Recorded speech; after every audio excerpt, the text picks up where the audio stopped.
Everyone, welcome to Zagreb Innovation Centre, ZICER, the leading startup hub in Croatia. Welcome to the CASSINI Space Tech Hackathon. During the next 2 days, we'll be working on security-related space tech solutions. Let me share a few words about CASSINI Hackathons. CASSINI Hackathons and mentoring are part of the European Commission's CASSINI initiative to support space entrepreneurship. The initiative tackles global challenges through space technologies. Europe-wide CASSINI Hackathons are a major opportunity to develop ideas for digital application of space data.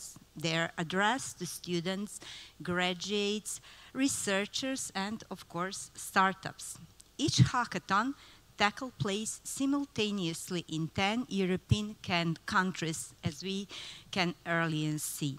So, it happens in Denmark, Sweden, Estonia, Poland, France, Italy, Hungary, Romania, Bulgaria, and Croatia. We are excited to be a part of CASSINI family. We would like to thank all of our partners and sponsors.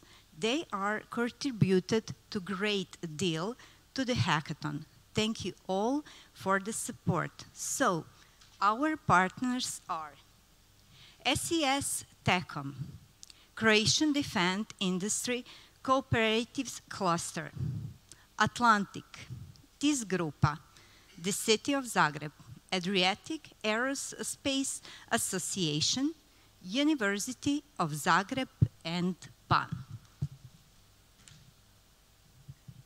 We also have some exciting awards. First of all, there's 5,000 euros awaiting for the winning team. Second prize involves 1,000 euros, and third prize is surprise goodie package. Additionally, one of participants will have her or his career launch into space through a paid 6-month internship at SES Techom in Luxembourg. The internship is available to the students, so we'll hold interviews during the hackathon weekend, and our partners from SES Techom will choose the winner. Let's get started. At the beginning, let's welcome Ms. Ana Pavičić-Kasselj, head of the City Office of Economic Environmental Sustainability and Strategic Planning at the City of Zagreb.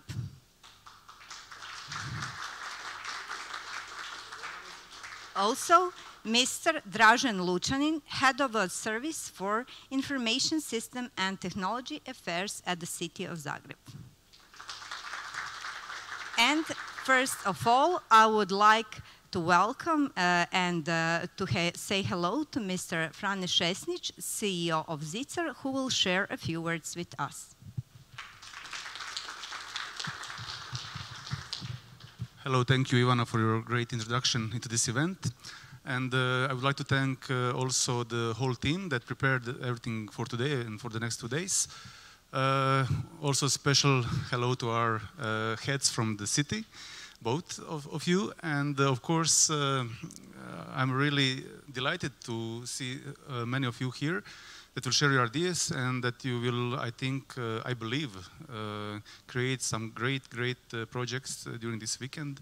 That will be the start for something new, and I believe that this hackathon will bring new opportunities for you, and some of you will go and in Luxembourg. Is it true? The best participant, one of the best. Yeah. Okay, there are some financial rewards, but I think the main thing here that you will do something together and that you will exchange your knowledge and that you will grow together in these 2 days. But what will you bring to us, we will see on Sunday. So have a nice weekend and fruitful, and see you on Sunday in the afternoon to see what you will bring to us. Thank you. Thank you, Fran. And now I would like to invite Mrs. Ana Pavicic-Kasi.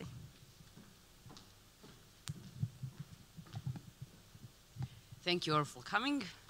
Thank the organizer for organizing for the first time this very valuable event and giving you the opportunity to really exchange your experiences with the other cities, of course, after everything or during. So you'll have a chance to exchange experiences and knowledge with other 10 cities that are included in the hackathon. Also, I'm really happy to see this response, this many of teams, and I hope that you will enjoy in these 2 days, and then eventually all your coding and your, let's say, ideas will eventually come and become disruptive innovation, and that we will hopefully see them in a couple of years on some other appraisals for the innovation support at the European or even on the global level. I wish you all luck, and basically the most important thing, to have fun these 2 days. Thank you, and I would like to invite Mr. Dražen Lučanin to share a few words with us. Thank you. Hello, everyone. I would like to greet everyone in the name of the mayor of the city of Zagreb, Tomislav Tomašević, and in the name of the city IT department. I'm very happy to see ZICER continuing its hackathon tradition and kind of keeping all these projects going. I'm always happy to participate in any way I can. I think the topic of today's hackathon, or this weekend's hackathon, is really amazing. I envy you for having the chance to participate. I think it underlines the importance of cross-border collaboration. I see the hackathon is happening in 10 cities across Europe in parallel. I think that's a very neat opportunity to kind of, share data and find use cases for these open data sets across the whole continent and the world in the end. I think I don't want to talk for too long. I think the security aspect, of course, it's very clear why it's important these days. And even looking beyond security, I think kind of the defense sector always was at the frontier of innovation. From ARPA, like the Ministry of Defense of the US, came the internet protocol, so who knows what sort of amazing solutions might come from these types of projects. So good luck to everyone and have a good hackathon. Thanks. Thank you so much. And now our guest from OICON will inspire us. Branimir Radun, head of Department of Natural Resource Management from OICON. Thank you. Hi, hello everyone. The organizers told me I have to speak a little longer, so I will hopefully not bore you.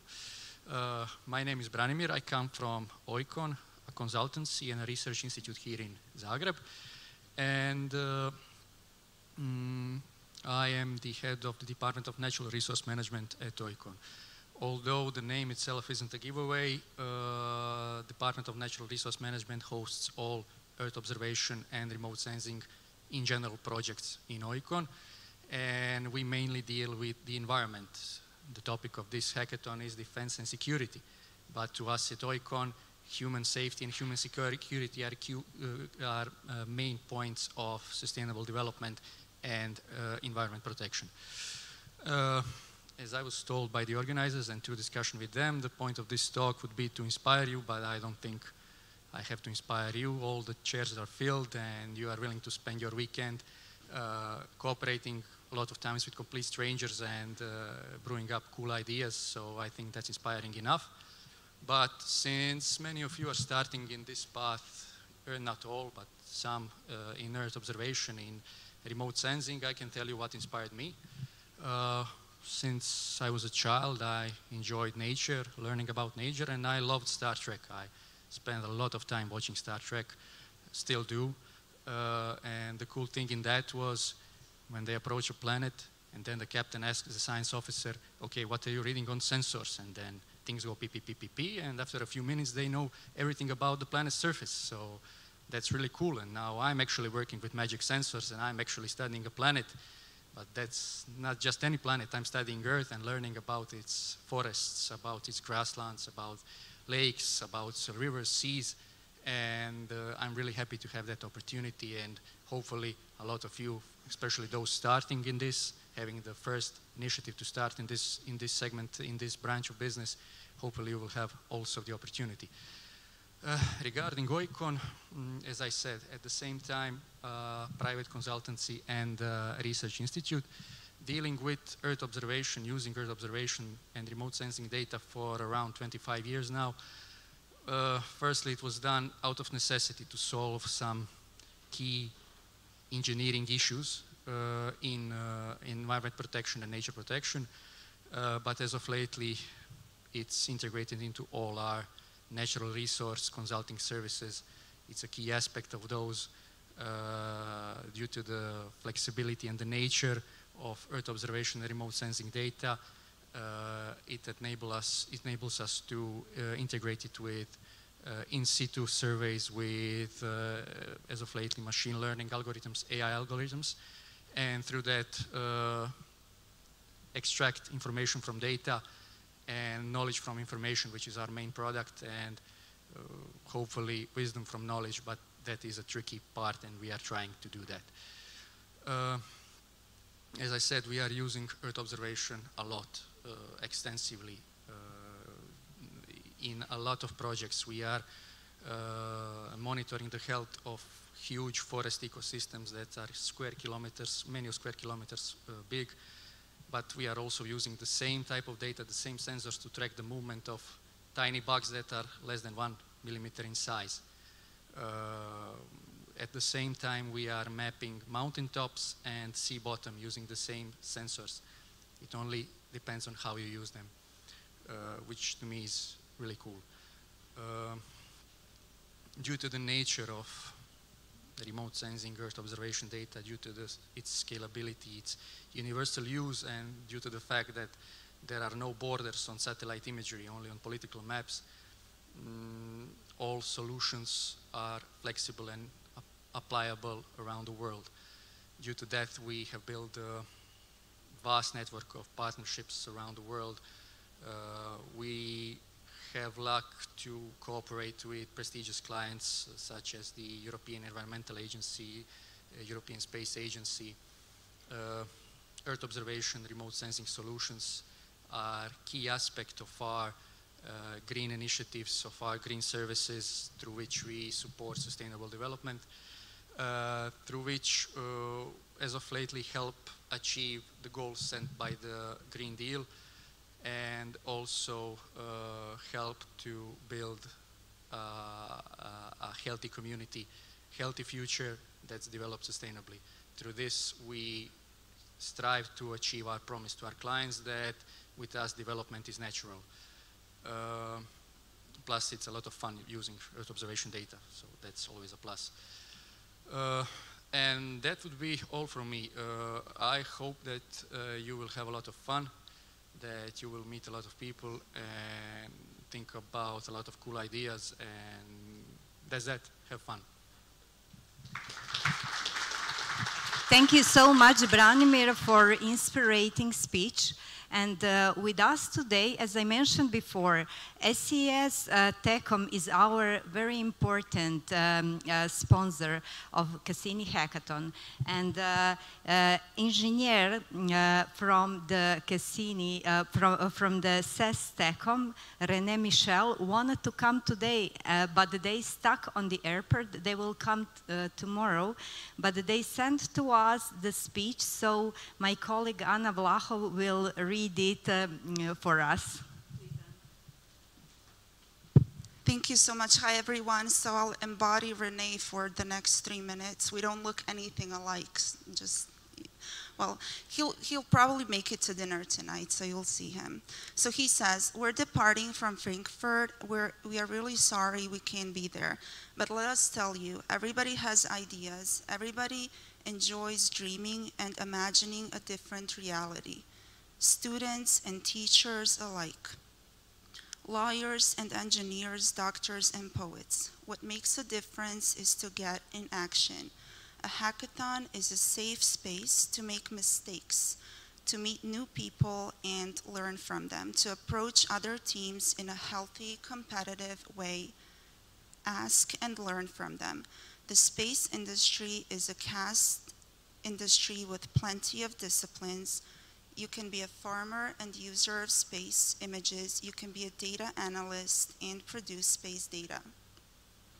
As a society, we have various core values. One of them is to preserve our nature.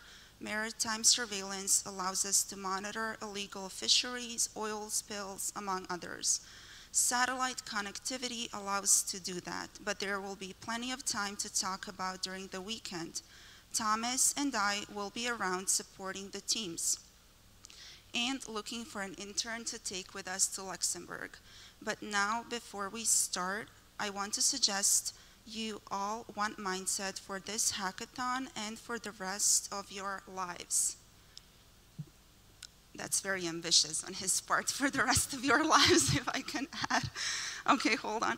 Being the best team with the best solution is great. We should aim to win, but there's something better than that, and that is to put our hearts where we put our efforts. The plane where I am now has a heart with a slogan. Zagreb, be there. Maybe we can say, Zagreb, I'll be there for you, not only as the best team, but as the one thought of a legacy for you. We can say to the world, I'll be there. I will feel your pain. I will let my brain dream away with solutions and my hands to build them. I'll be there because the weekend for all of us, Zagreb is the world and we'll be there. Don't aim to be the best, aim to be there with heart and blood. So dramatic. Drama is coming from Luxembourg. Thank you so much for your attention. I'll give the mic back to Ivana.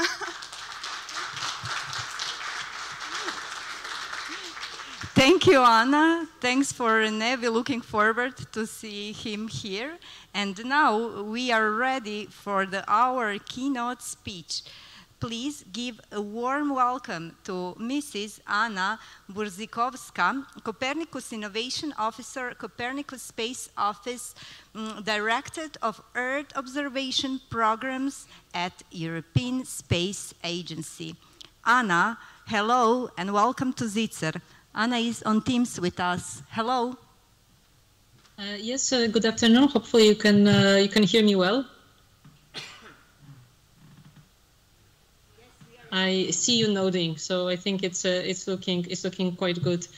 We can hear you. Yes. Fantastic. So it's a huge pleasure for me to be invited to speak today at the CASSINI Hackathon.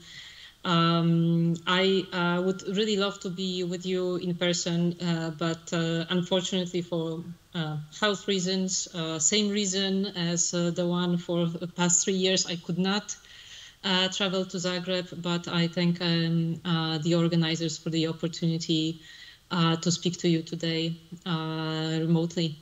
So hopefully this presentation that I prepared for you will inspire you for the good work that you will be doing over the weekend. I personally work for the European Space Agency for the past 15 years. I'm Polish. This is my nationality. I'm connecting here from Rome. I work at the ESA, Earth Observation Programs Directorate in Frascati. But I refer to my nationality because I remember in 2012 when Poland was joining the European Space Agency, what kinds of level of enthusiasm we had because of the opportunities that the ESA membership was opening to Polish startups, to Polish scientific community, the people working on the different technologies. I mean, it was a really, really true spirit of the possibility. And I know that Croatia is still ahead of that moment. In 2018, Croatian government signed a cooperation agreement with the European Space Agency. This is a type of agreement that ESA has with the countries that are not yet the members of the agency. but hopefully in the next couple of years, sooner rather than later, Croatia will become a member of ESA, and then you would be able to participate to our programs and activities. And in the meantime, this is fantastic to know that the CASSINI Hackathon is in Zagreb, and revealing a lot of opportunities coming from the European Union space program, which is also very rich and offers a lot of possibilities to work in space. So I wanted to tell you, I hope that you can see my presentation now. I wanted to tell you a little bit about Earth observation applications. I understand that the theme of the CASSINI Hackathon in Zagreb is related to security and defense, security applications, and that there is plenty of things that you can do with satellite Earth observation in that field. I'm not sure if there was a speaker before me to tell you a little bit about the Copernicus program, but if not, then I wanted to say a few words and just emphasize something that you might be already very well aware of, that Copernicus and Sentinel satellite fleet is today really the most important Earth observation program on the planet, because it provides so much wealth of data for a huge number of applications. I mean, we are working on Copernicus with the European Commission. We are co-financing the program and essentially building the satellite units in our technological center in Aztec. And at the same time, we are working also with the people who learn how to exploit data, meaning they use the data once they are downlinked and available in different types of cloud computing facilities. So ESA is on the forefront on making the data more accessible. We are running a lot of programs that are really enabling the first type of applications to be demonstrated for Sentinel missions, but also other missions, because we also have a very robust science program and the program dedicated to development of missions for dim meteorology. The future of Copernicus is really looking very bright. So we are working with the European Commission on so-called Copernicus long-term scenario to make sure that we are having one integrated plan for the future, for the next couple of decades of this program, and in particular to not only operate the Sentinel satellites that are in our first generation, but also to prepare for the future and develop missions that will ensure the continuity of the data which is available today. At the same time, we are right now in the middle of development of the so-called Sentinel expansion missions that will really expand the observational domains to completely new observables, and that is going to be really a fantastic moment in starting from about 2026, 2027. We will be introducing missions that will be dedicated to monitoring of greenhouse gases emissions. There will be completely new types of missions with thermal, hyperspectral, microwave payloads, which will really take the Copernicus to the next level. So we're really looking forward to that. That would be the opportunity for the people who start the companies today to be able to fully exploit these capabilities in a couple of years from now. So we are well positioned to do that, to learn more and learn how to use them. But at the same time, as all actors in space in Europe today, we are looking into integration of new space capabilities. So smaller, less capable missions, but maybe flying in constellations, how to use these opportunities to really enhance the observational capabilities of Copernicus. And this is actually in particular important from the point of view of for the security applications. because these missions offer maybe higher revisit time, higher resolution, and at the same time we need to put it all together. I mean, there's the growth in data is exponential, so we need to have sophisticated new operational data access. And just about 2 months ago, we announced, actually jointly with the European Commission, the opening of a new cloud infrastructure called Copernicus data space ecosystem that is being ramped up now and will be operational starting this June. So please also keep that in mind when you're developing your solutions.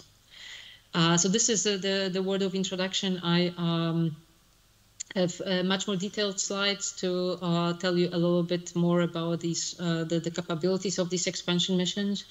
Especially from the point of view of, let's say, the environmental applications. I mean, today, even if you think about the topic of security, what does it mean? We sometimes think about applications that have to do with civil security, maybe protecting of borders, maybe monitoring of vehicles, vessels, understanding what is going on from the point of view of immediate threats or dangers to the population. But one of the most important security topics of this coming decade is going to be agriculture, food security, water security. And those expansion missions will be really purpose-made to address the issues related to the management of our scarce natural resources. So, for example, the missions such as LSTM, Copernicus LSTM, Land Surface Temperature Mission, will have a dedicated payloads that will allow to not only better manage the or understand the agricultural productivity, but in principle to use water resources in much more optimized way. Same with a mission such as CHIME, which will be not only also dedicated to food security, but will tell us a lot about the health of our soils or the makeup of the mineral resources in the strategic places in the world. The missions such as CHIME and Crystal will be important from the point of view of securing understanding the consequences of melting ice, both on the polars, on the both poles, but also in the polar regions, but also our entire cryosphere that is today absolutely essential to understanding the availability of water. And at the same time, yes, we are moving into the world where the anthropogenic CO2 emissions need to be absolutely mitigated. If not, that we are heading towards the climate future that is not sustainable. And the missions such as CO2M will be dedicated to really specifically track anthropogenic CO2 emissions on the level of individual pollutants or polluters or the individual power plants. So this will allow us, give us the opportunity to not only hold them accountable, but also verify different types of mitigation measures that are being undertaken by the government, including the implementation of very ambitious agenda for the green growth that we have in Europe. At the same time, we are thinking about the what the future will bring for our Sentinel missions next generation. I mean, this slide is completely draft. In fact, we are in the very, very early stages of designing those missions. We haven't designed them yet, but we understand the requirements. So, for example, Sentinel-1 mission, which is a synthetic aperture radar mission that is today used for many different applications. But, for example, Maritime Surveillance is one of those applications. The plan is to extend this satellite mission with satellites that will have not only higher resolution, but, for example, multi-frequency SAR capabilities that will allow us to distinguish better between the objects that we are looking at. Same with Sentinel-2, always better resolution, better revisit, adding new types of spectral bands.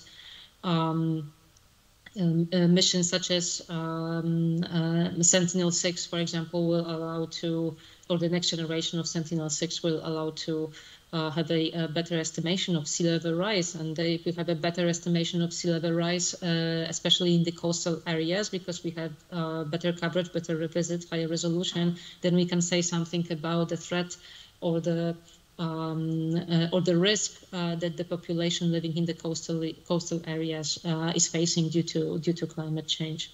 And at the same time, those missions are being designed right now. They're in the early phases of being designed, but when they will be operational in the decade of 2030, that would be the time we are actually looking into hybrid constellation concepts, that it will not be looking only at one mission, one application, but a suite of missions working together,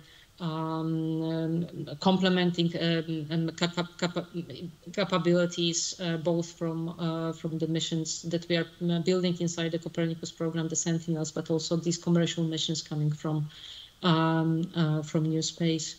And that is actually a very important picture coming together, because both, let's say, the missions provided in public domain, such as Sentinels, and the commercial missions are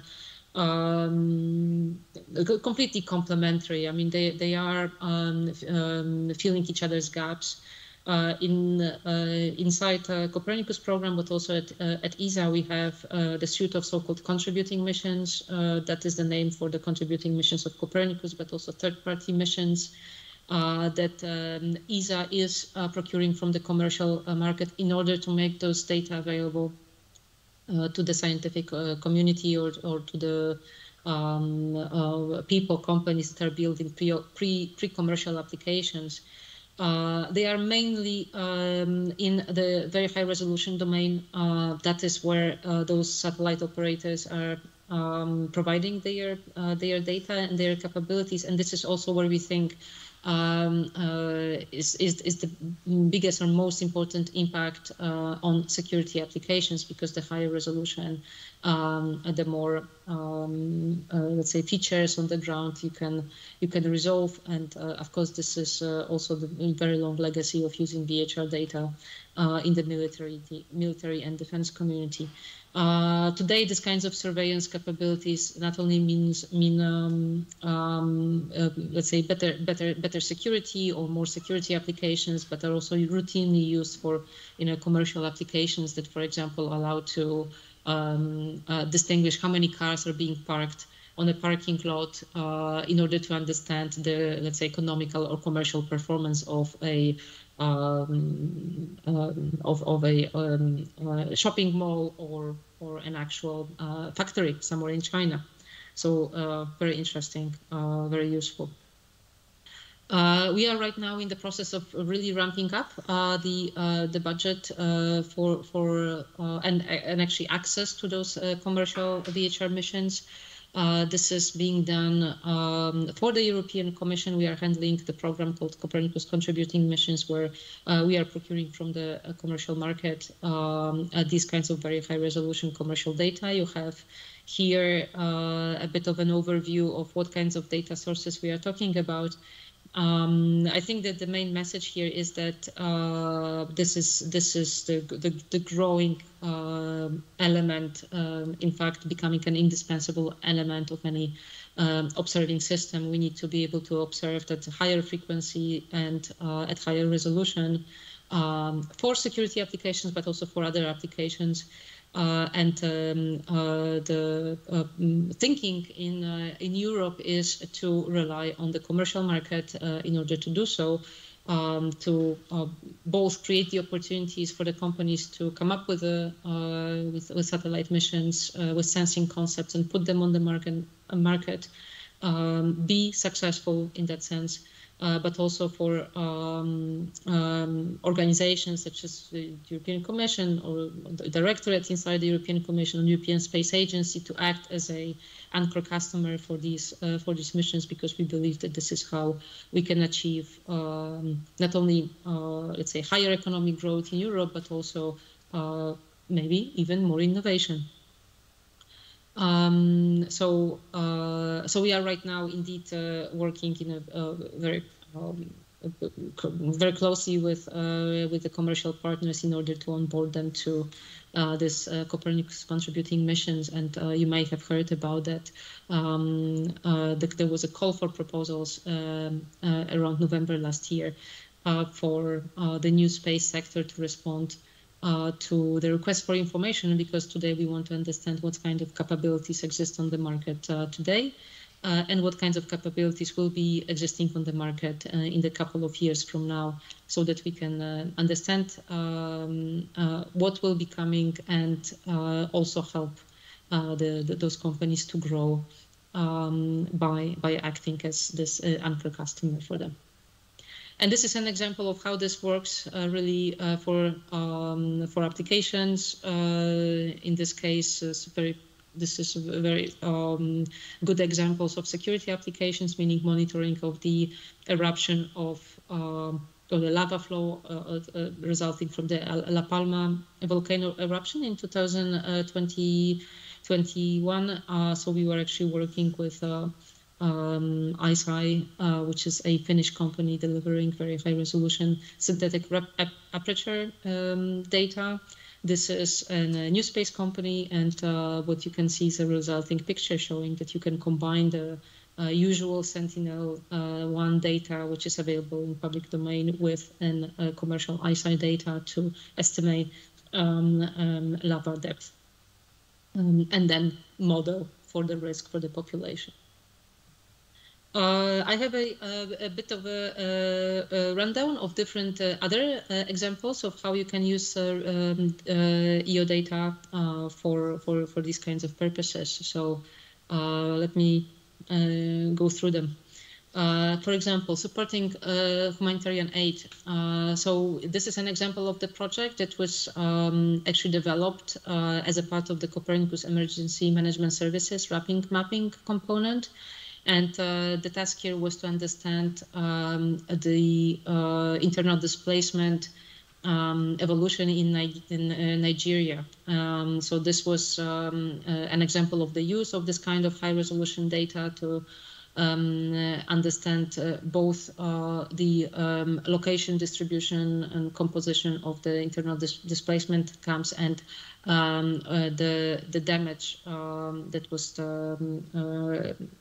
caused, that actually resulted in many hectares and many number of houses that were destroyed.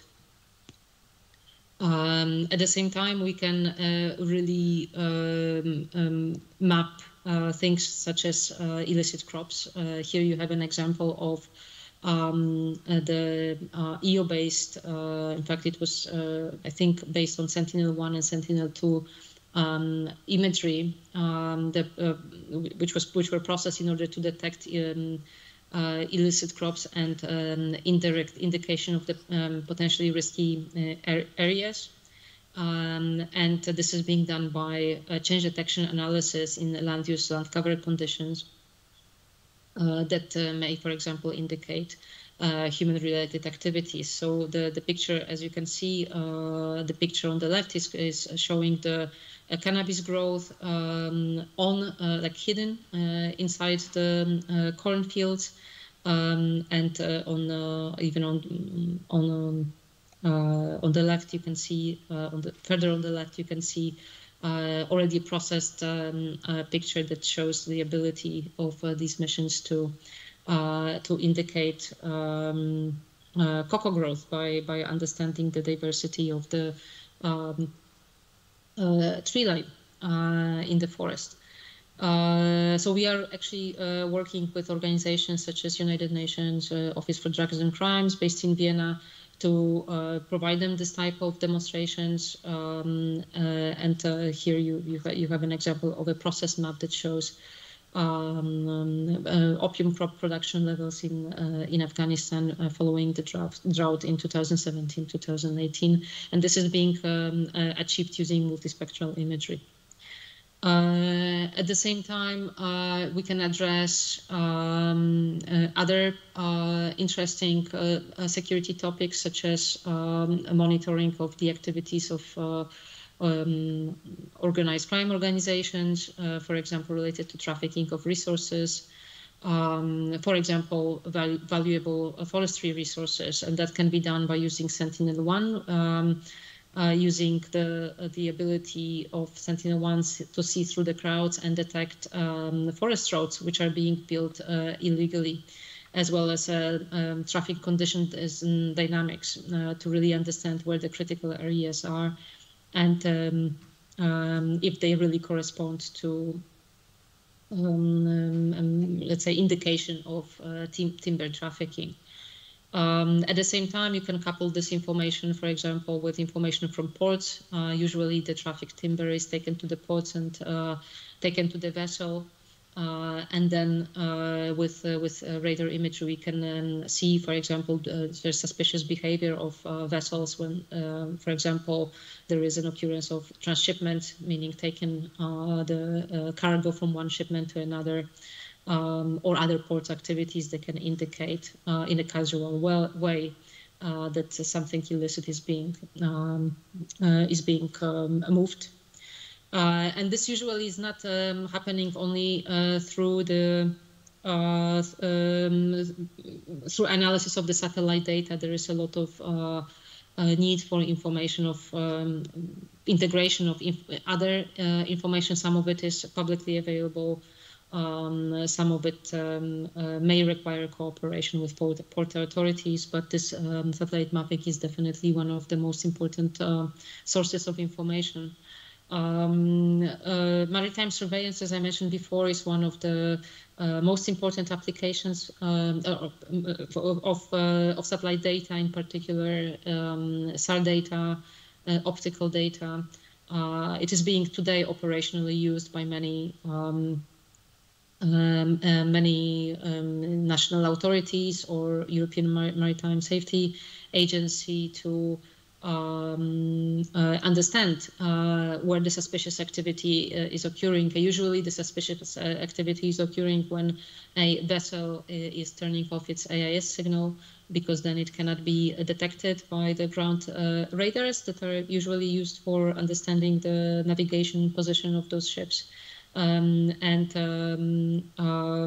those that don't, let's say, if the signal AIS signal cannot be correlated with a ship, that usually means that something illegal is happening, and this can be very well detected using satellite and Sentinel imagery. And this can lead to a lot of conclusions. For example, this means that maybe there is some illegal or unreported, unregulated fishing going on, or maybe the fishing vessel is operating in areas that is forbidden, for example, because operating there would mean destruction of marine habitat, or actually encroachment on some kind of protected areas. So this is today really routine to use Earth observation data to detect this kind of illegal towing of cages, or coastline mapping for identification of those kind of suspicious behavior or suspicious docking sites. This is possible to detect the fish farms and monitoring the activities around them, for example, the water quality, to understand if they are complying with certain environmental regulations. It's possible to detect actual shipping behavior, as I mentioned before, for example, switching on and off of AIS receivers, and so on. This is another example of the forestry crime. So the ability to detect, you can see here on the left, there is a new road being created or cut through the wood, and progressive deforestation taking place.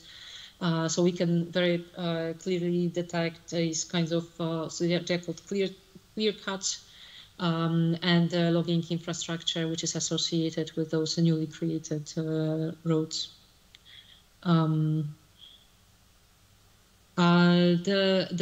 range of application is really huge. We can also detect illegal pollution coming, for example, from industrial or chemical sites. Here you have an example in Greece, where we demonstrated that this is possible to analyze the level of waste disposal after the lockdown descriptions, and actually decide whether or not these waste disposals, or whether or not the disposal of the waste was done in a appropriate way.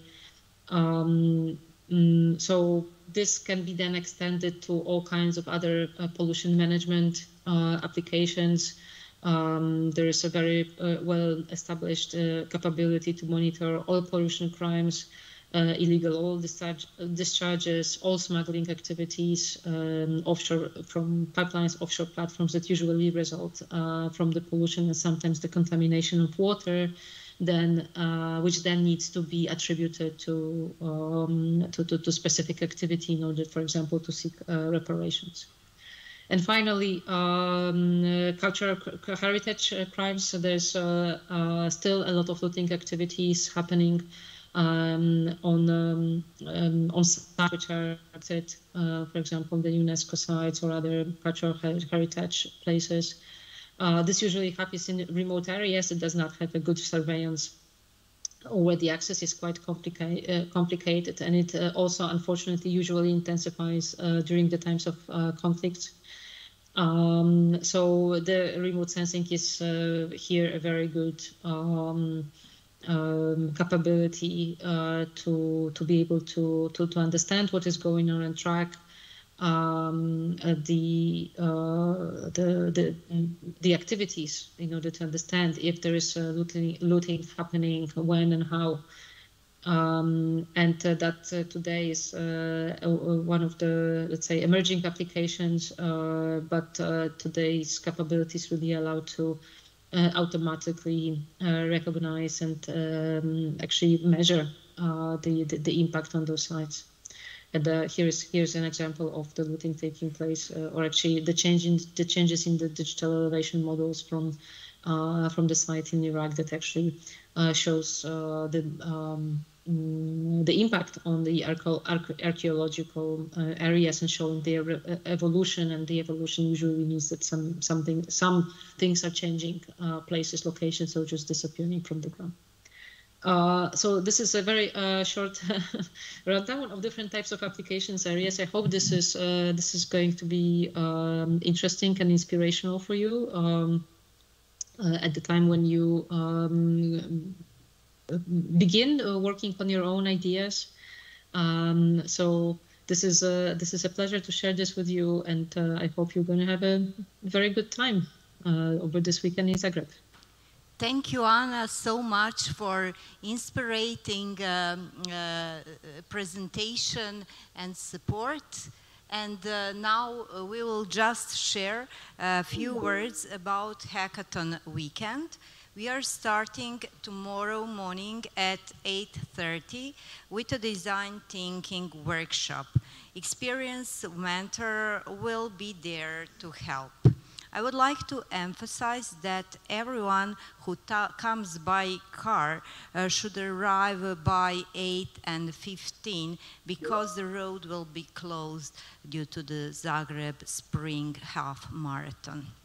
On Saturday, we will learn about pitching skills and have exciting pitch competition. But first, let's find out what our teams look like.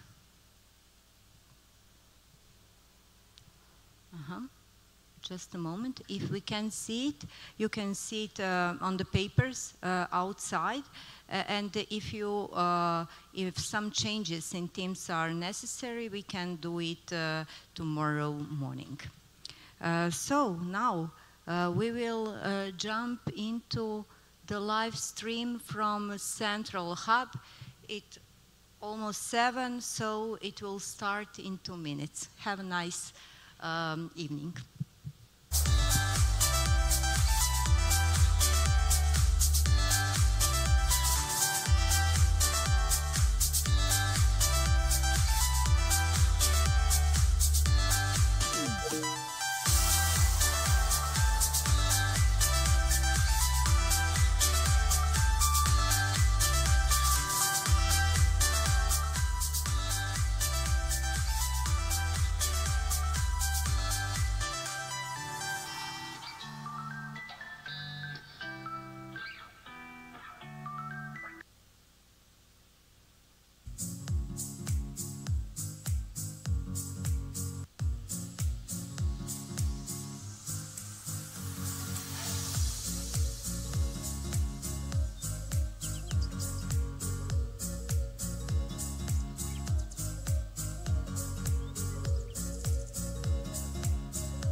everybody, and welcome to the 5th CASSINI Hackathon and Mentoring titled Space for Defense and Security.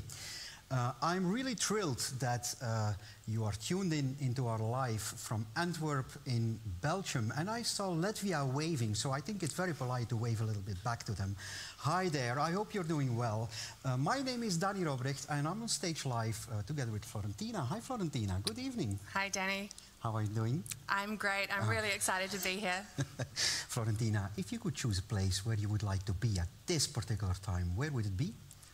Oh, well, it's honestly a bit chilly despite the t-shirt here. I think I'd like to be in Cyprus. What about you? Well, I have a lot of choices I could name, but I'm afraid we have to be here to guide the participants through our hackathon weekend. And obviously, we will not be alone over here later on tonight. And Vittorio will join in tomorrow. So please, everyone, sit down. Eline will step in as well. And obviously, we have a lot of guests joining in to explain how space can help to build new capabilities in security. And I think, Florence, we already had quite a few sessions before the weekend, right? We did. So, as you may know or may not know, we had what we call the Big Ideas campaign. And what we did is it was one whole week full of expert sessions where we had people come and talk about the different applications of EU space data for defence and security. We really hope that these sessions inspired you. You had the opportunity to start thinking about what kinds of projects you want to work on. And in reality, these are really important topics that you're working on. It's a very important topic at the moment to really help strengthen EU strategic autonomy in the face of recent events. Isn't that right, Danny? Absolutely, Florentina. So I'm really curious, from your perspective, how can space data ensure a more secure European Union? Well, that's a good question, Florentina, but first of all, I am not the expert, obviously, but I've been carefully listening to the Big Ideas campaign, and I have a few takeaways.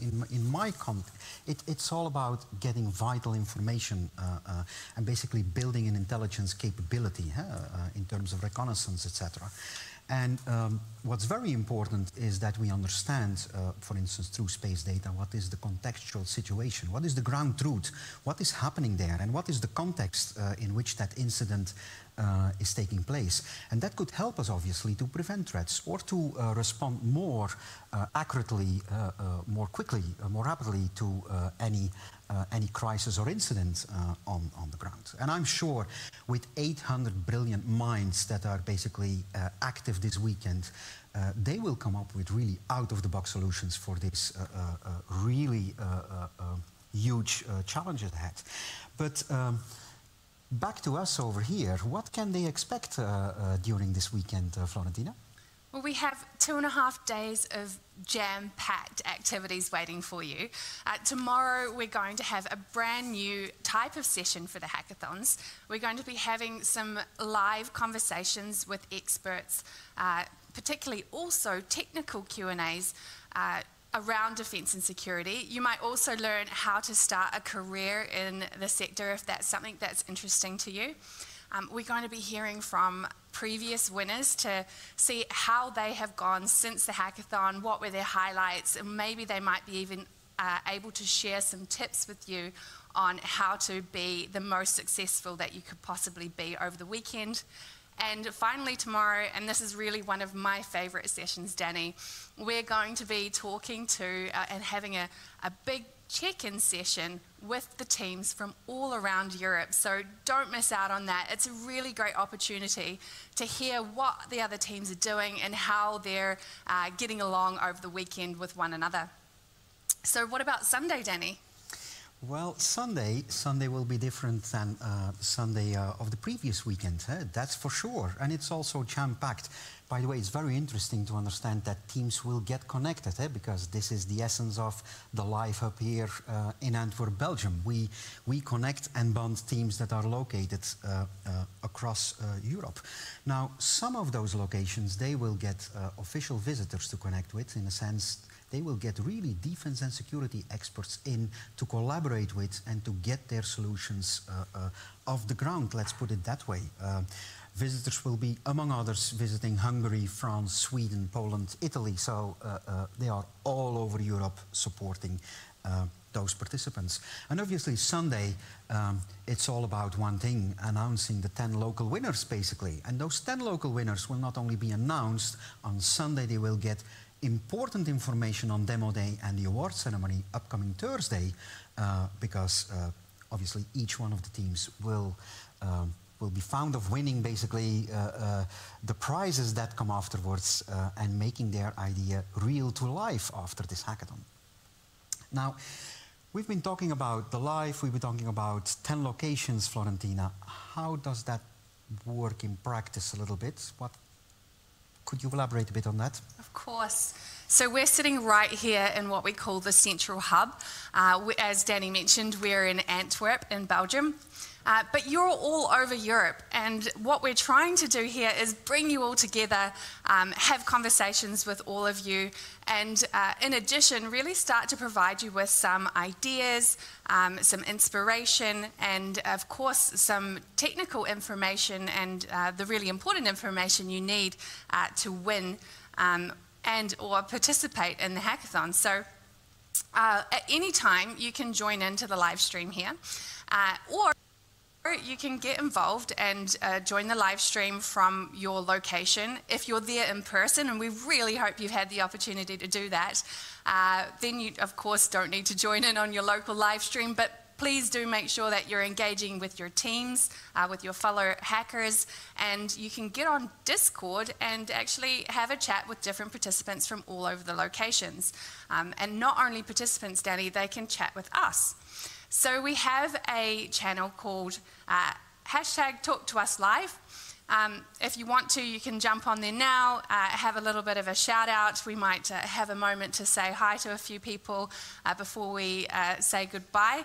And especially during those technical Q&A sessions, that is the channel you need to use to interact with us and ask our experts the questions. So Danny, I think we're going to hear from someone else tonight too. Yes, I think we absolutely need to talk to somebody else. As you may know, Florentina, the CASSINI Hackathon and Mentoring Initiative is managed by the European Commission and EUSPA, the European Union Agency for the Space Program. And we have with us tonight Stefan Schneider, who is leading the CASSINI Hackathon and Mentoring Initiative for EUSPA, and who is also Officer for Downstream Space Entrepreneurship. Hello, Stefan, welcome. Hello, Florentina. Hello, Danny. How are you? Oh, we are doing fine, Stefan. I was just going to ask you exactly the same question. How are you doing? How are you feeling tonight? I'm feeling very good. I just traveled very environmentally friendly today from Prague to Hungary because I'm going to join the hackathon here in Hungary, and we are going to meet tomorrow. First time, and I'm very excited to meet the organizers here in Hungary and all the participants. Yeah, you're on the lucky side of us because you have the opportunity to travel and meet those brilliant minds which are working on new solutions. We have a humble position over here managing the live stream. Yes. Stefan, we know that obviously society and also Europe in particular is having some pressing challenges ahead, and space data can help in that, and space technology can improve things. Maybe it's nice to hear from you your vision and your opinion how that it could contribute, and also why is it meaningful for participants to massively work on this? Because we have more than 800 registered persons this weekend, so it's a huge community. Yes, thank you very much for the question, Danny. I think we all know what started last year and how it affected Europe, the war in Ukraine, provoked by Russia. And of course, the political decision makers in Brussels were thinking how we can help here. And used by the European Union Agency for the Space Program together with the DG for Defense and Space, we thought and brainstorm together what we can do here. And of course, as USPA is providing Galileo, the GNSS, Copernicus Earth observation to European citizens, we were thinking how we can help in this situation, and therefore we decided together with the European Commission to have this hackathon on defense and security to also help the involved parties to find solutions that can help the countries around Ukraine, but also have a positive impact in solving this very difficult situation at the moment. So that's why we decided together to have this hackathon on space, together with space on defense and security. And actually, I'm very happy that we have so many registrations because, as you know, we had different topics before, more fun topics. And this time it's more serious topic, but it's nevertheless also very important. And therefore, we are very happy that we have so many registrations at the moment. And I'm very excited to see development of ideas throughout the weekend. And I'm very sure that we can have here a positive impact with space on the challenges in the field of space and defense. Thank you, Stefan. You're right. It is one of the, well, it's set to be the biggest hackathon yet, the biggest CASSINI Hackathon and Mentoring weekend yet. I wanted to ask you something. These participants who are developing these ideas in groups, if they are successful, and also even if they don't win this weekend, what are the other initiatives that OISPA and the European Commission are offering to help support the further development of these space-based ideas? Yeah, thank you for the question, Florentina. This is a very good question because we at USPA, we do not only have the hackathon, we have a wide range of instruments where we can help ideas, we can help prototypes, we can help small teams all across Europe to develop their ideas further. And we have, for example, the MyU Space competition where you can apply if you only have an idea, but you can apply also if you already have a prototype or product. And here the deadline is still open. So if we have a team who's going to invent a product or a service this weekend, you can apply until the end of March. And we are going to choose 5 winners, and each winner is getting 100,000 euros from USPA, but we also have a lot of other things. We have a business accelerator. We also have matchmakings where we are trying to match small startups with big investors from Europe. So we have a wide range of tools at USPA where we can help small startups, teams from universities, also research institutes. If you have an idea working with space data, and if you have created a business model, or even if you're looking for one, we can help you here. We have a lot of mentors, but we also have a lot of competitions and programs where we can help you and can support you if you want to implement your idea. That sounds awesome. It's great to see all of the different opportunities, or hear all of the different opportunities that are available to participants. And of course, if they want to see that, they can head over to cassini.eu to see the majority of those initiatives that Stefan just talked about. So thanks again for joining us, Stefan. We hope you have a wonderful time in Hungary. Thank you very much, and see you around the weekend. Perfect. Bye. Bye, ciao. So next up, we're going to hear from Fiammetta Diani, who is the Head of Market Downstream and Innovation at OISPA. Good evening, everybody. My name is Fiammetta Diani. I'm a head of market downstream and innovation in the EU Agency for the Space Program, EUSPA. I would like to welcome you today to our 5th Cassini Hackathon that is happening in 10 different locations around Europe, from north to south, east to west, and is dedicated to space for security and defense. So let me put it in a context. Cassini is our initiative, together with the European Commission, to support the creation of a new generation of space entrepreneurs. We are working from early stage, such as this hackathon, to scale up startups all around Europe that decide to put their effort and business in space, space upstream and space downstream. So, as I said, this hackathon is dedicated to space for security and defense. And it happens in the occasion of the publication last week of the strategy, EU space strategy for security and defense.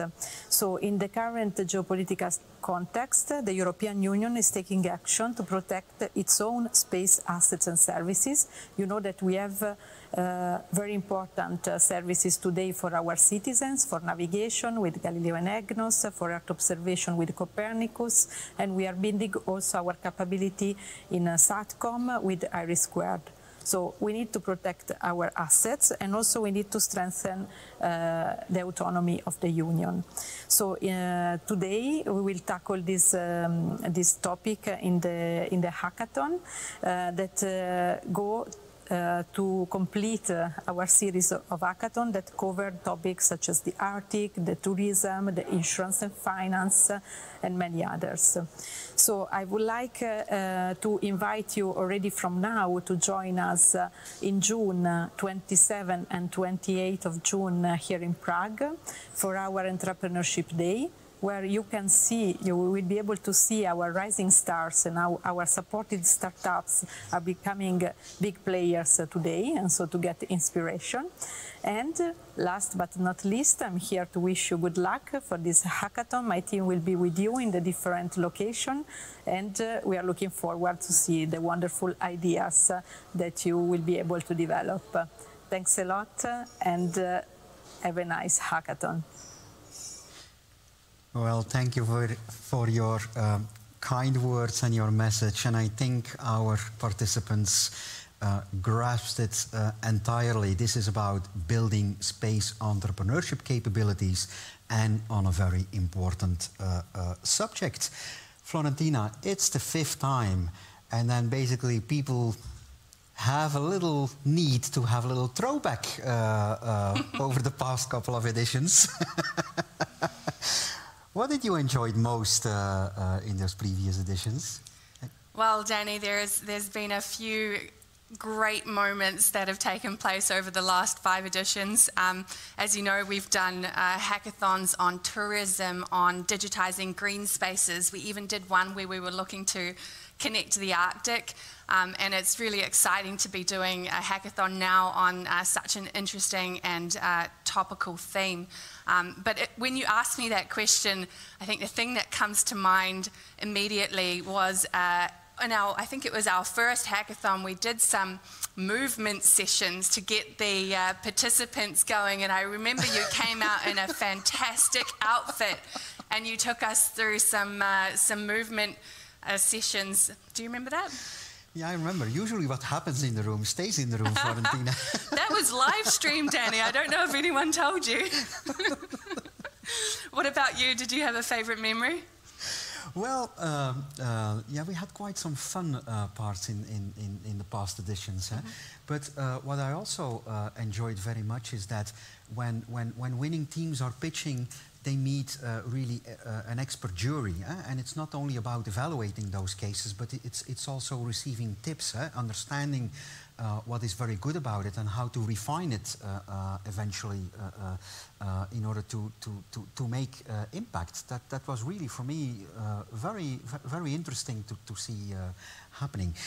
Apart from our fitness activities, were there some memorable moments you still Still remember? Definitely. I am really inspired by the creativity of all of our participants. And as I mentioned before, one of my favorite sessions is the opportunity to talk to all of these participants around. And our check-in session is voluntary, so it was really the participants who wanted to get on and talk to us. And I have a memory, one of our participants was looking at bee migration and movements of bees, and she drew her own logo and showed us, and it was just wonderful to see how everyone's really getting into the spirit of the hackathon and learning about space data and you know, all the wonderful things that can be done with it. Super. Well, at least at my end, Florentina, I think in the last edition I brought a huge yellow duck, and that was basically from my daughter as a kind of studio prop. And when she saw the huge yellow duck, and I also had a pink flamingo with me, a huge one, well, I think she was happy that I left her goods at home for this edition. But in this edition, there are quite some challenges ahead. Should we dive into them? Yes, I think we should. So, as you know, this is the 5th CASSINI Hackathon focusing on space for defence and security. So we have 3 compelling challenges, and I'll be taking you through each of them together with Danny. But a quick overview, we have enabling cross-terrain mobility, making the seas more secure, and also protecting our critical infrastructure. So without further ado, let's get straight into the first one, which is enabling cross-terrain mobility. So each time we're going to describe the challenges, you'll see on screen here some inspiration, some ideas that you might like to pick up. They're by no means binding, so if you have other ideas, then please do take them forward throughout the weekend. But jumping straight in, enabling cross-terrain mobility. So this is really about the movements of units and assets that require really effective and efficient logistics. So these often take place in remote areas with little to no infrastructure, and what we're really trying to do is think about how we can use space data to enable all this mobility for defence forces, also emergency response teams and humanitarian aid forces, so in a variety of weather conditions. And of course, this whole weather and terrain is a perfect use case for Copernicus. And then the movement part, of course, for GNSS signals. So what we want to do is also get you to think about how can these be dual use, so not just necessarily for defence, Danny, but sometimes also for the civil services. So as you'll see here, I won't read them out, but those are some ideas. Terrain route plotting, operational logistics. There's really a lot of great ideas and opportunities out there within this challenge. What can we look forward to for challenge 2, Danny? Well, interesting. We go from land to sea. Huh? Did you know, Florentina, that the European Union is the 2nd largest exporter in the world of goods, and it's the 3rd largest importer of goods in the entire world? Wow, I didn't. Yeah, and therefore we highly dependent on our sea routes, which are getting under pressure nowadays. First of all, they get under pressure by all kinds of organized criminal activities, like piracy, robbery, etc. But also our sea routes, they are vulnerable ecosystems basically, and they are getting under pressure by illegal fishing or by illegal dumping and dredging, and then our marine habitats are getting impacted by that. And we should secure those sea routes and make them more, we should preserve them and make them more secure in all kinds of ways.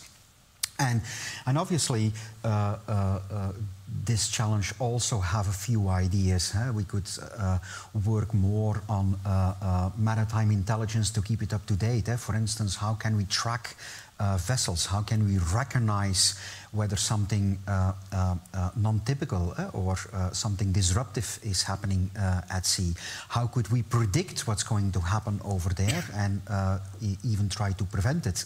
How can we detect all kinds of illegal activities, map them out, understand what's happening them, understand the impact of them? And obviously space data is very useful in order to cover large areas at sea and our coastlines. But there is also a third challenge, Florentina. There is indeed. So the third challenge takes us from the sea back to land, and what we're looking to do here is really protect our critical infrastructure. So these infrastructure are often exposed to threats, and these can really impact our daily lives and public services, also global supply chains. So things like cyber attacks, civil unrest, social engineering, these can all, these can leave us or leave people without access to hospitals, to schools, media, you know, all the really important things that help us live our lives the way we have gotten used to. So what we're really looking for people to do within this challenge is think about how they can combine space data, and particularly this one, GNSS signals are quite interesting from our personal devices. So having a think about how can we use this data together with other sources of data, for example, information from social networks, to think about protecting these vital pieces of infrastructure around Europe. So some ideas here we have monitoring potential threats, as I mentioned before, with potentially crowdsourcing this data, identification of weak points in the infrastructure networks. I've in the past seen some really interesting ideas that also use drones to collect this data and go in deeper together with the use of satellite data. So those are our three challenges. I think we have some really, really interesting avenues to explore throughout the weekend, Danny. But what do you think? Well, I can't wait until Sunday to see what our brilliant participants came up with. And I bet they are basically jump-starting already to get their hands on these challenges. Now, we are always talking about data and artificial intelligence and data processing, but you know, there used to be also old school technology, so I'm going to see whether it still works. I give the floor to Benoit and Vittorio. Vittorio, Benoit, I think our participants just want to hear from you some practical information on the hackathon weekend. So what's up for them? Could you please take over from the central over here? Thank you.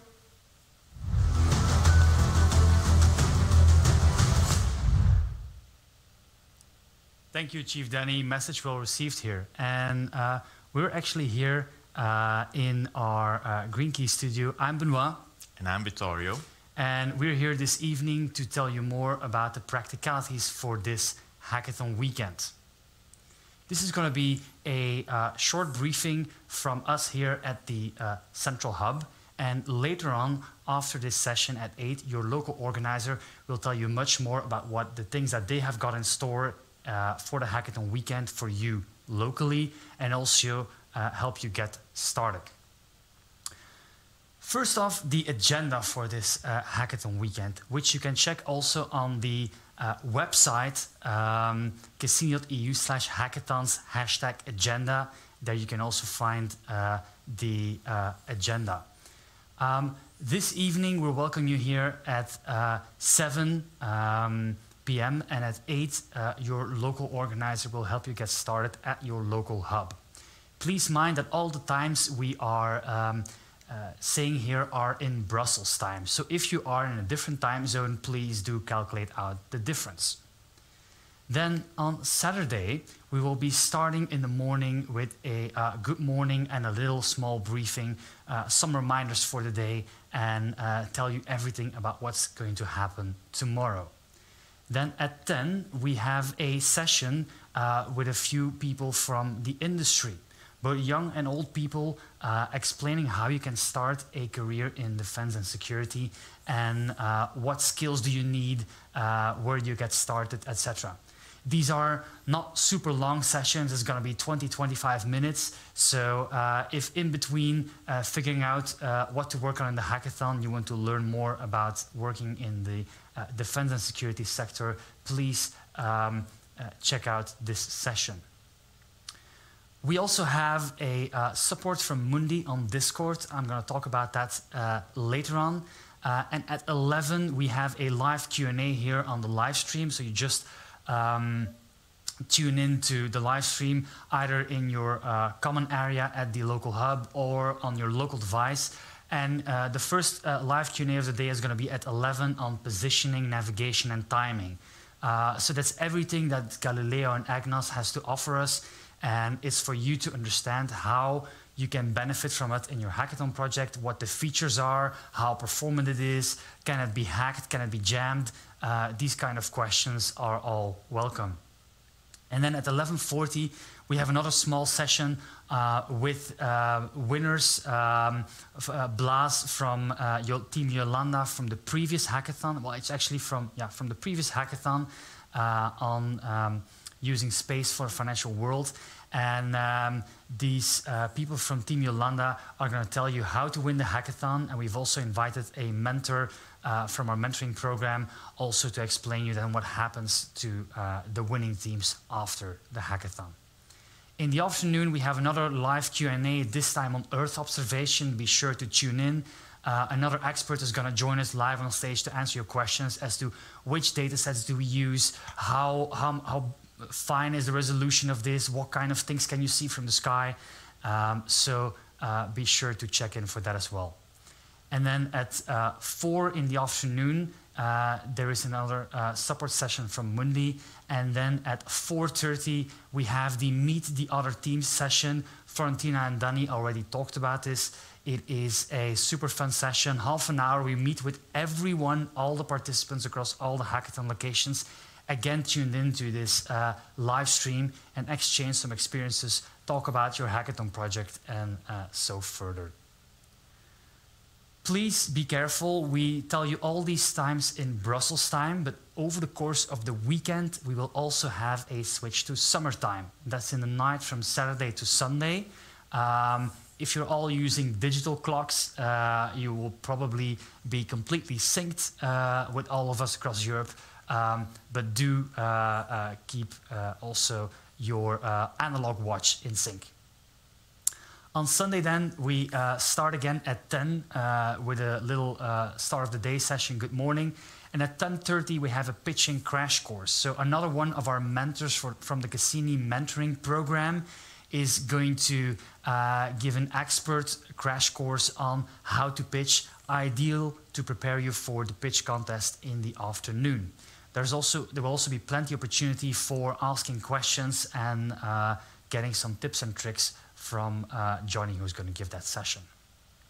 Super important, on Sunday at 14:30 Brussels time, there will be the submission deadline for your project. So you cannot work further on the project after that time. You simply won't be able to save your progress in Taikai. So please mind the deadline, and then after that, in the next 3 hours on Sunday afternoon, there's going to be the pitch contest and award show at your local hub. Your local organizer will for sure tell you more about the practicalities of that. And then Sunday afternoon at 5:30 in the afternoon, we're going to have the closing of this hackathon and the announcement of all the 10 local winners across our 10 hackathon locations. Voila. And now we're going to tell you a bit more about the hackathon competition itself. Thank you, Benoit. I want to stress it one last time.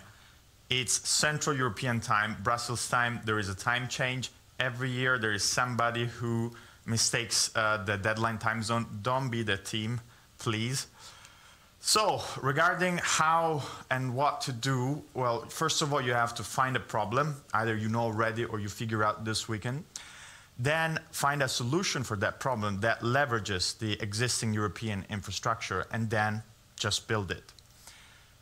How does that work? Well, it has to, the solution that you find has to find economic sense, so you have to develop a business case and then submit it for at 2:30 on Sunday.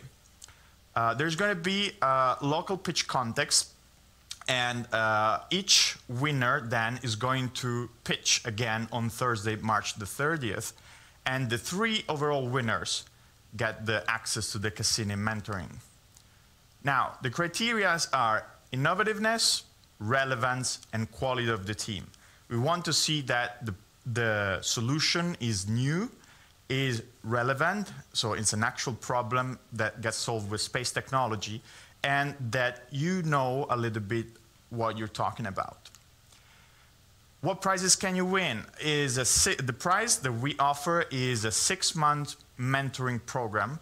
And this is immensely useful because you get to talk with experts who built an entire career in this field, and they could save years and years of development for your company and open up their existing network to you, so that really increases your chances of survival.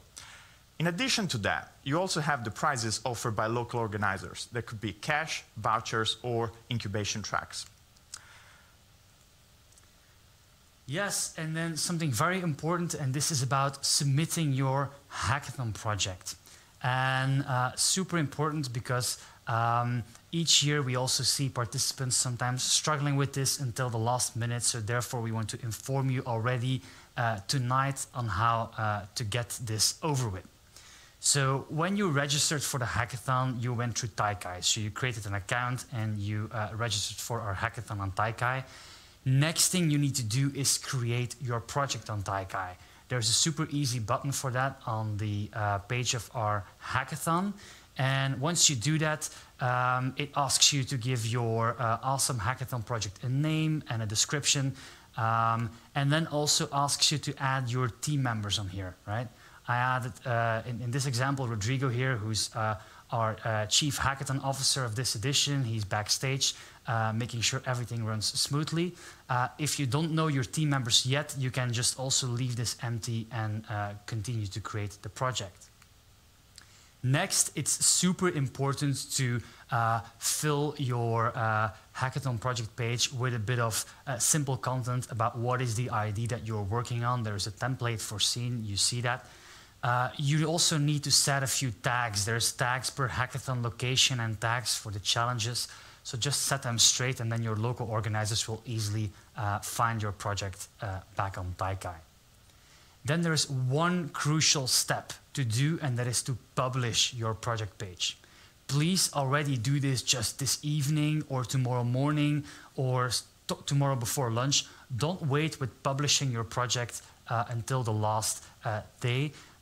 Even if it's not complete, just put a basic description on there and publish it already. You can then still edit that until the deadline. So there will be plenty of opportunity for you to further update the page and perfect it before the submission deadline. When the deadline comes, you don't have to do anything else besides having your project published. Once the deadline is there, you will not be able to edit the page anymore, but you don't have to specifically press another button to submit it, right? The publish is just fine. Voila. Another thing to say here is what should be on that project page. And this is also important if you want to really excel in the hackathon competition and also make sure that you win your local hackathon. It starts with your ID.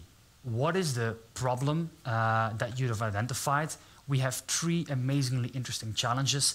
Look for something in there that interests you, that you know something about, or something peculiar that you heard about in the Big Ideas campaign that you decide to work on, and also think of a solution, right?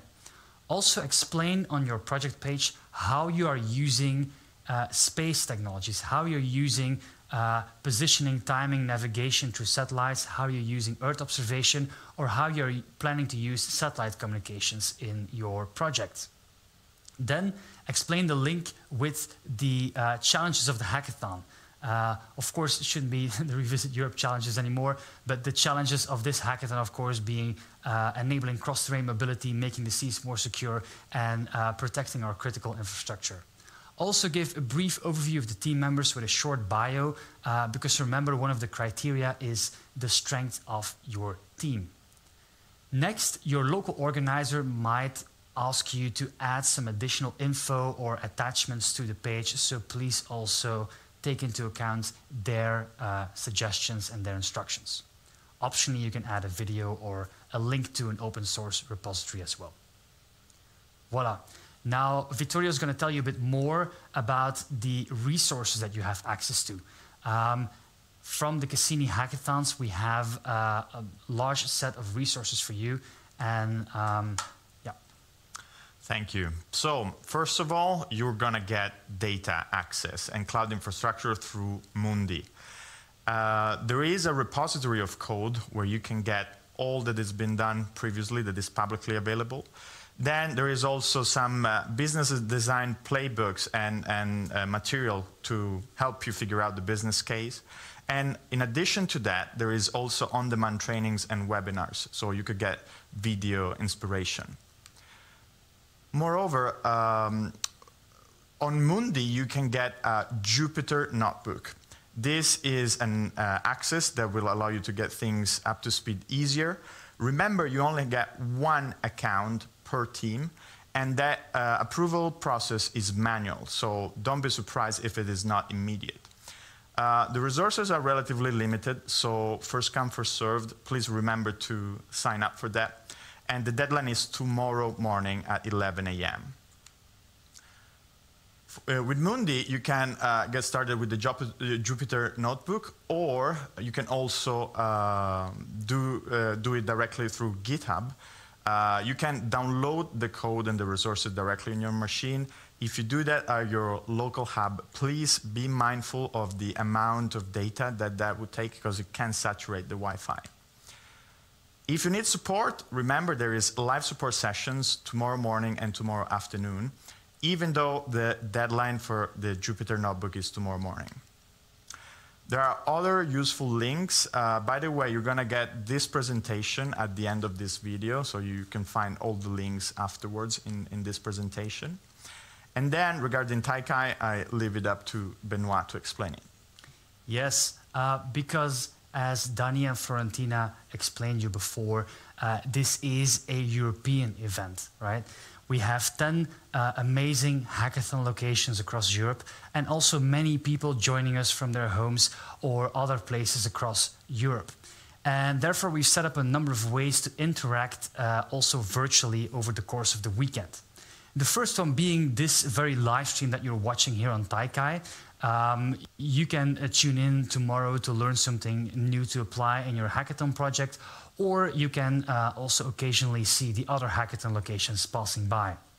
You can watch this in the common area at your local hub, or just on your own laptop or smartphone if you wish to do so. Right? The link is down below here on the slide, but it's also advertised on Discord, so if you go there, you will sure find that. Then Discord itself. Discord is going to be the tool for this weekend to be connected with everyone throughout the hackathon.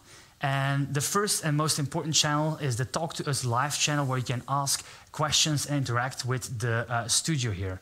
And I can spot that Maciej from Poland already did that, so a shout out to you. And also General Kenobi from Latvia, as well as Sebastian from Poland as well. Greetings to you, gentlemen, and I hope you have a great hackathon. There's also the news channel, About EU Space channel, Ask for Help channel, Share the Love, and Random channels, which I'd love to bring to your attention. I think the names are a bit self-explanatory, but feel free to check them out. Your local organizer is also on Discord, and you can join your local hub with the help of our Discord bot. There's a channel called Join Your Local Hub. You can go there, enter the join command, and our bot will help you further. It's a simple menu, and it will guide you through to your local hub. Voila, this was the things we wanted to say to you. Some last messages for the hackathon weekend. Stay refreshed. Don't forget to eat and drink. and then also stretch your legs from time to time, because a bit of exercise can't hurt. And also please know to use the hackathon hashtag CASSINIEU to share your hackathon adventures with the world. And voila. So this is the practical briefing that Vittorio and I wanted to give you. But I think now we've done enough talking, Vittorio. Probably. So, game on. See you in space. Whoa. Oh, first. Not yet? No, not yet. Before we get started, we're also going to have a glimpse of all the hackathon locations in the hackathon. And your local organizers have prepared an awesome introduction video for that. So we're going to start with the local organizer from Bulgaria. And in Bulgaria, the local hackathon is organized by the Risk Space Transfer Technology Transfer Office. We're going to have a short sneak peek at their organization and what they have in store for the hackathon.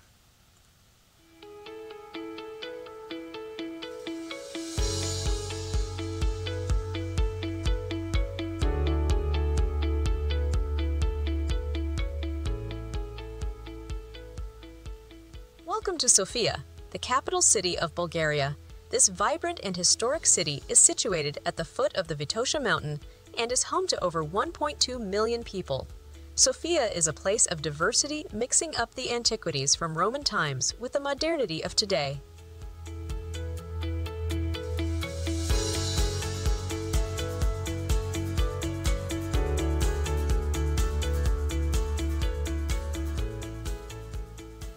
It's also a city of innovation, science, and creativity, and it is popular for its great environment for startup businesses, especially in information technologies.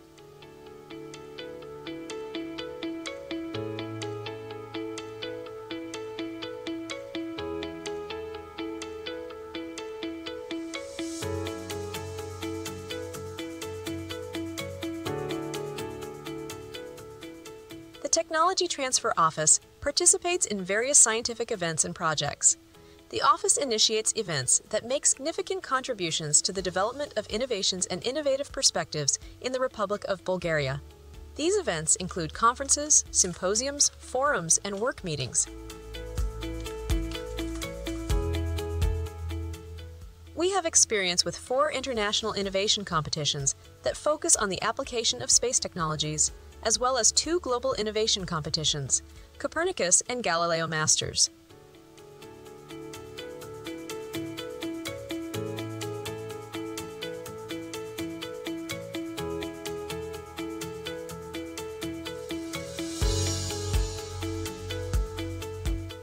The Bulgarian edition of the hackathon will commence with an opening event on the 24th of March. The workshop, entitled Space for Defense and Security, will gather institutional experts from international, European, and national levels to discuss significant policies and programs of European and national actors throughout the Balkan region. In addition, operational satellite solutions will be explored to aid policy and decision makers in this field. The workshop sessions will provide practical examples and an insider's perspective on the space sector.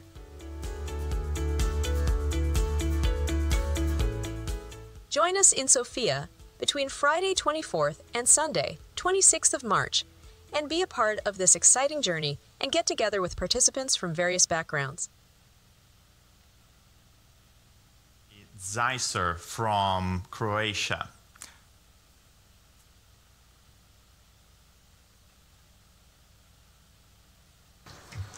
Bok, welcome to Zagreb, Croatia. My name is Frane Šesnić and I am the CEO of ZICER Zagreb Innovation Centre. ZICER is the nation's leading incubator and accelerator. We are also the largest startup hub in Croatia. ZICER provides support to startups and entrepreneurs through all stages of tech product development. We are unique because we cover the complete value chain from idea, early and growth stages to market sustainability. Our members get education, consulting, mentoring, and financial support, but the most valuable thing is the networking and community that we have built. Our good relationships with universities, R&D institutions, and global innovative businesses are meant to push young scientists to become innovative entrepreneurs. Our goal is to grow successful high-tech companies that will be sustainable in the long run. And now we are organizing a new challenge, and you can be a part of it. The Croatian edition of the CASSINI Hackathon is happening March 24th through 26th. CASSINI Hackathons and mentoring are part of the European Commission's CASSINI initiative to support space entrepreneurship. The initiative tackles global challenges through space technologies. Space tech sounds too far out? No worries. We will prepare you for the hackathon. The Big Ideas campaign will start 2 weeks before the hackathon, and it will offer keynote speeches and fireside chats. It will get the participants ready and excited for the main event. I'm inviting students, designers, developers, researchers, teams, and startups in early stages, and all space tech enthusiasts to join us on the Croatian edition of the CASSINI Hackathon. Put your skills to the test and create solutions addressing security and cybersecurity via space tech. Apply to the CASSINI Hackathon, spend an amazing space tech weekend with us at ZICER and win attractive prizes.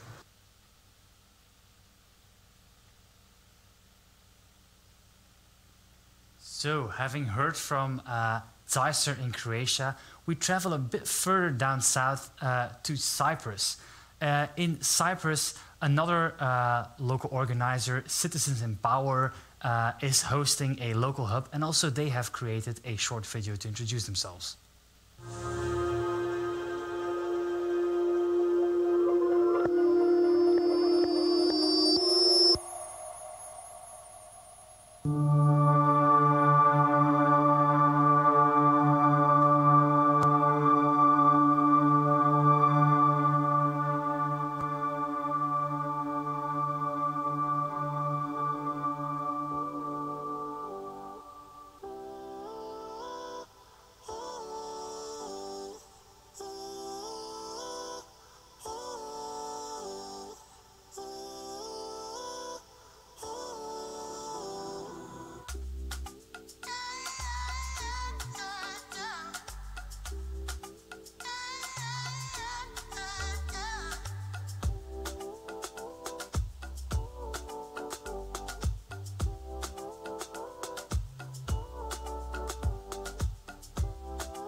Citizens in Power CASSINI Hackathon to join us on the 24th of March for a 3-day competition to start up some very interesting space startup companies. Join us and get a taste of what it's like to work in the space sector. Hello, I'm welcoming you to the 5th CASSINI Hackathon. We're here in Cyprus at the center of Nicosia, and we're very excited to host you.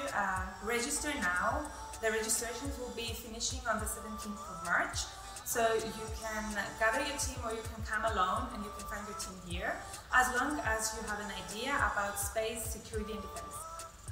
Hi, I'm Kostas. I'm one of the judges. I welcome you to the 5th CASSINI in the hub of Nicosia from 24th to 26th of March by Cyprus Space Exploration Organization.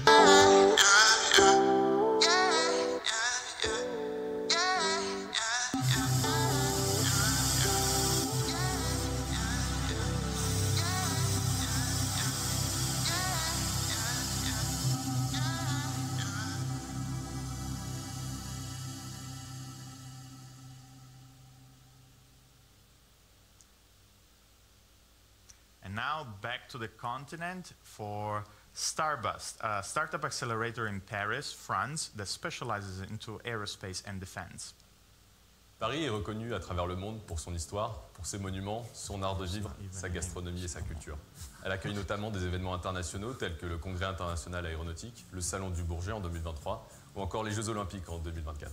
C'est vraiment la ville incontournable à visiter lorsque l'on vient en France. Mais Paris, c'est aussi l'un des hubs technologiques les plus importants en Europe et dans le monde. Nous avons la chance de bénéficier d'un quartier d'affaires en pleine expansion, d'incubateurs, d'accélérateurs comme Starburst Aerospace ou Station F, mais aussi d'écoles renommées qui nous permettent de rivaliser avec d'autres hubs technologiques comme la Silicon Valley ou la City. Paris est aussi un lieu idéal pour s'entourer d'acteurs majeurs du spatial, notamment avec le Centre national d'études spatiales, le CNES, ou l'Agence Innovation de Défense pour le secteur aéronautique et de défense. Chez Starburst, nous accompagnons partout dans le monde des startups innovantes qui ont le potentiel de disrupter leur marché si particulier de l'aéronautique, du spatial et de la défense. À travers Blast, notre programme d'accélération français, nous avons accompagné une vingtaine de startups dans nos bureaux parisiens durant 11 semaines sur des thématiques business, levée de fonds, tech, marketing, financière et juridique. Ce hackathon sera l'opportunité pour vous de créer des applications innovantes basées sur des données spatiales pour répondre à 3 enjeux majeurs. Le cross-terrain mobility, ou le déplacement hors des routes pour la logistique et le transport militaire, la sécurisation des mers pour le trafic maritime et les infrastructures énergétiques, et enfin la sécurisation des infrastructures critiques telles que les centrales nucléaires. En tant que professionnel des événements thématiques aérospatiales et défense, Starburst organise régulièrement des hackathons, notamment pour l'innovation Défense Lab, et nous sommes ravis de pouvoir conduire ce hackathon pour Cassini. L'équipe Starburst est mobilisée pour accélérer le développement de l'écosystème Deep Tech et épauler les entrepreneurs ambitieux à disrupter leur marché par l'innovation. Soutenu par l'Agence Innovation de Défense, c'est le Centre national des études spatiales. Nous, Starburst Accelerator, allons vous accompagner pendant 48 heures pour que vous puissiez créer des solutions innovantes basées sur les données spatiales au service des enjeux de défense et de souveraineté nationale. Vous serez entouré d'experts et de mentors du secteur aérospatial et défense qui vous aideront à passer de l'idée à la réalité.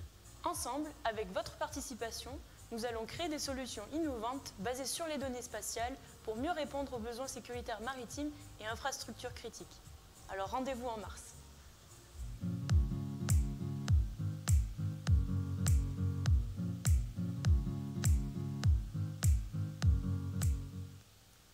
Bonjour tous les gens là-bas à Paris, et from Paris we are going to Hungary, and in Hungary we are working together with Design Terminal for the second time, as they were also involved in our third hackathon.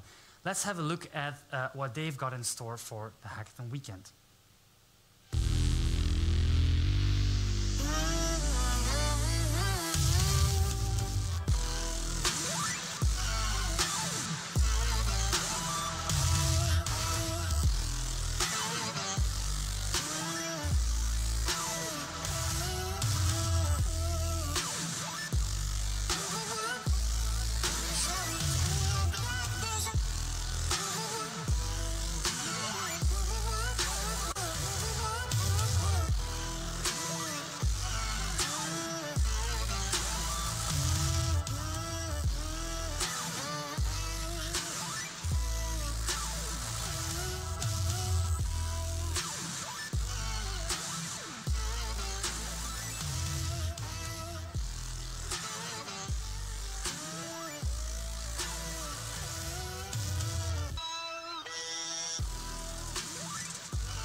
Now we go back to Italy. In the south, there is Planetech, an organization with a great deal of expertise in space solutions.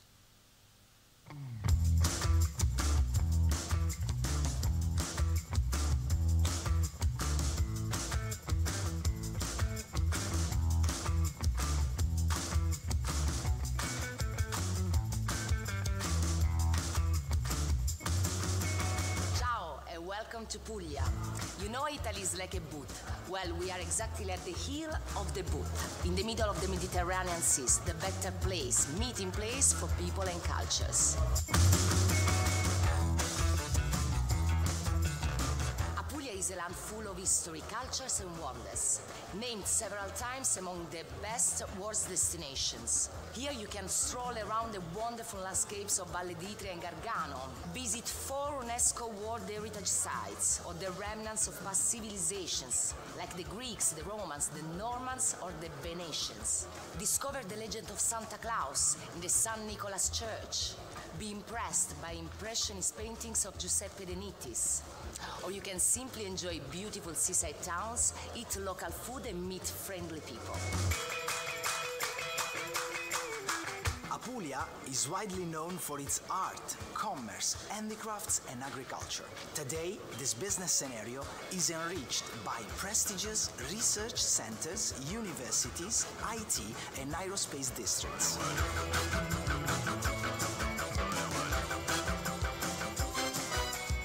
The fifth edition of the Cassini Hackathon Italy is organized by Planetech Italia together with Sprint Lab, an opportunity for you as a young talent to test yourself and meet top-notch professionals from the space sector and the academia. Join the Italian crew with your team and live this extraordinary experience with our community. Follow masterclasses, meet our experts, define your idea and submit your project so you can win the Cassini Hackathon Italy.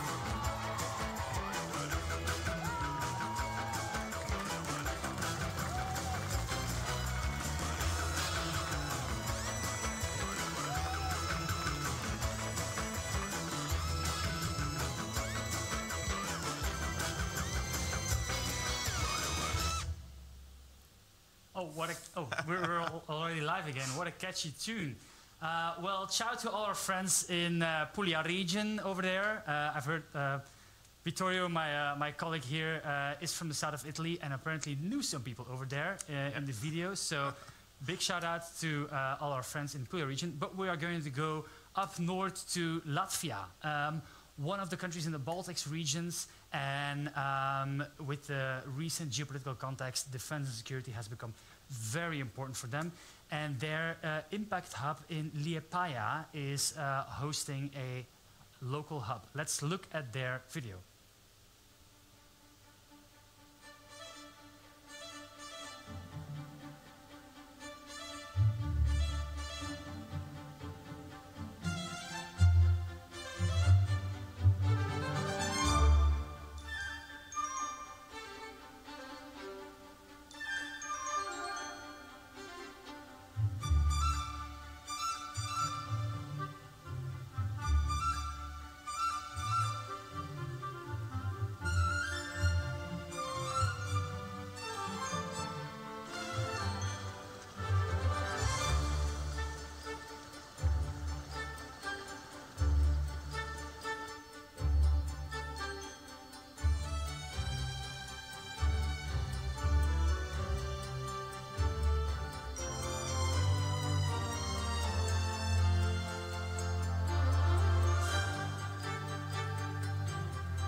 And we stay in the east of Europe with Blue Dot Solutions, a company that specializes into Earth observation and satellite technology.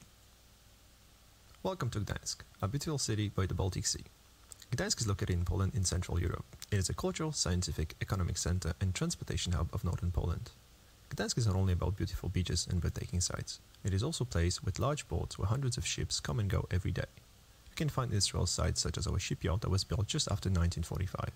And of course, areas where history has left its permanent mark, such as Westerplatte. Our city is part of the three-city urban area. It consists of Gdańsk, Gdynia and Sopot, and is one of Poland's leading cultural, commercial and educational centers. Gdańsk and Gdynia are two of the most significant Polish seaports. Our region is focused on innovations full of big technology companies, programming academies, startup hubs, technology parks, universities with interesting foreign exchange programs, and large business centers. Blue Dot Solutions has its headquarters in Oliwia Business Center in Gdańsk. We transform satellite data into business solutions and work with agriculture, ports, airports, and urban transport companies. Since 2016, we have been working with international startups, connecting them with large Polish companies through our Space 3EC acceleration program. We accelerated over 150 startups from various areas, starting from solutions based on satellite data through security tools for big industries, underwater drones, and UAVs. And now we have the fantastic opportunity to be one of the local organizers of the 5th CASSINI Hackathon. In 2021, the European Commission launched the Competitive Space Startups for Innovation initiative called CASSINI as part of a broad effort to support space entrepreneurship for a digital and sustainable Europe. As a space company, we are excited to support talented hackers, designers, students, and startups in building solutions based on satellite data. In the 5th CASSINI Hackathon, participants are challenged to strengthen Europe's defense and security capabilities with the help of European space technologies. This edition is focused on solving significant problems for society and industry. We have 3 challenges for participants. Challenge number 1, enabling cross-terrain mobility. This challenge tasks participants to develop innovative concepts or design new products or services with European space data and services from Copernicus, Galileo and EGNOS to enable cross-terrain mobility of defense forces, emergency response teams and humanitarian aid forces through different types of terrain in a variety of climate and weather conditions. Challenge number 2, making the seas more secure. This challenge tasks participants to develop innovative concepts or design new products or services with European space data and services from Galileo, EGNOS and Copernicus to enable maritime intelligence on direct security threats, organized crime and environmental crime. Challenge number 3, protecting our critical infrastructure. This challenge tasks participants to develop innovative concepts or design new products or services with European space data and services from Copernicus, Galileo and EGNOS to assess the risk of disruption of critical infrastructure and plan mitigation and recovery scenarios. Join our hackathon in Gdańsk in person or online for a chance to win special prizes.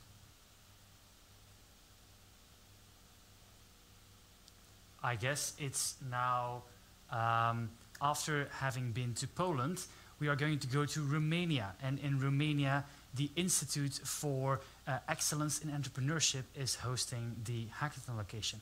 Let's see what the people in Romania have in store for us.